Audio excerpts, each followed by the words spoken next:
Chairperson sir, ये मैं पिछले भाषण में भी मैं बता चुकी हूँ। महाराष्ट्र में जो हर 100 रुपया टैक्स कलेक्ट होता है, महाराष्ट्र को जो वापस मिलता है करीब करीब सिर्फ 7 रुपये मिलता है। हमें इस बात का दुख नहीं है कि हमें सिर्फ 7 रुपये मिल रहे हैं वापस, जो 100 रुपये हम भेज रहे हैं हमें 7 रुपये मिल रहे हैं।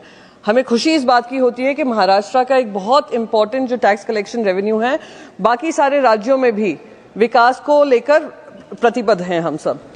पर अगर आज हम महाराष्ट्र की वास्तविक स्थिति बताएंगे तो हमें कहीं ना कहीं अब लगता है कि क्यों हमारे साथ बार बार ये अन्याय किया जाता है। पिछले साल 2000 से ज्यादा हमारे किसानों ने आत्महत्या की है, सिर्फ महाराष्ट्र में ही एक साल में। महिलाओं को इलेक्शन के समय 2100 रुपए का वादा किया गया था, इलेक्शन गया, वादा खत्म, 1500 रुपए जो कहा था वो भी अब तक देने में उनको विफलता मिल रही है।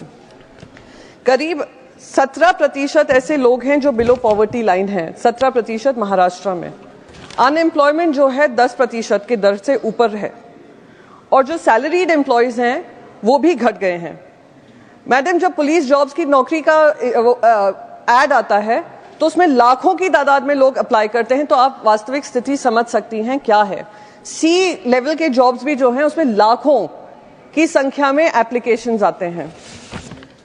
तो यहाँ पर जब बजट हर बार मेरा तो ये 5 साल हो गए पार्लियामेंट में, महाराष्ट्र को लेकर हमेशा महाराष्ट्र को बजट में दरकिनार किया जाता है। क्या महाराष्ट्र से दिक्कत है मुझे समझ में नहीं आता है। पर मैं आपका ध्यान एक इम्पॉर्टेंट मुद्दे पे रखना चाहूंगी, जो सेस एंड सरचार्जेस हैं। सेस एंड सरचार्जेस वो ऐसे कलेक्शन होते हैं सेंट्रल गवर्नमेंट के जो ग्रॉस टैक्स रेवेन्यू में से डिविजिबल पूल में नहीं आते हैं। 2010-11 में वो करीब कलेक्शन जो होता था 49,628 करोड़ था, वो 23-24 में 22-23 में 2.25 लाख करोड़ हो गया है, और वो हमारे डिविजिबल पूल में नहीं है। तो वो सिर्फ केंद्र सरकार ही उसको संभालती है और केंद्र सरकार खर्चा करती है। उसका जो शेयर था ग्रॉस टैक्स रेवेन्यू में 6.26% होता था पूरे ग्रॉस टैक्स रेवेन्यू में, बाकी सारा डिविजिबल पूल में जाता था। अब 14.5% हो गया है। 2020-21 में तो 20% तक भी चला गया था, इतना उनका टैक्स कलेक्शन होता है। खुद 15 फाइनेंस कमीशन ने इसके ऊपर कंसर्न जताया है।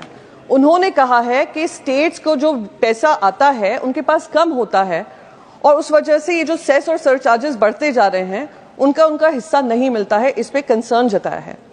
सीएजी की रिपोर्ट ने मिस यूटिलाइजेशन भी कहा है सेस और सरचार्जेस को लेकर, कि मिस यूटिलाइजेशन होता है तो उसमें ट्रांसपेरेंसी नहीं है।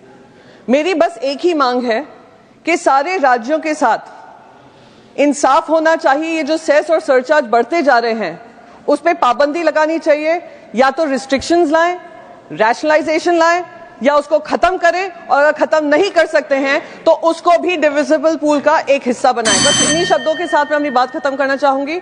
जय हिंद, जय महाराष्ट्र। माननीय सदस्य श्री KR सुरेश रेड्डी, आपका टाइम 5 मिनट है।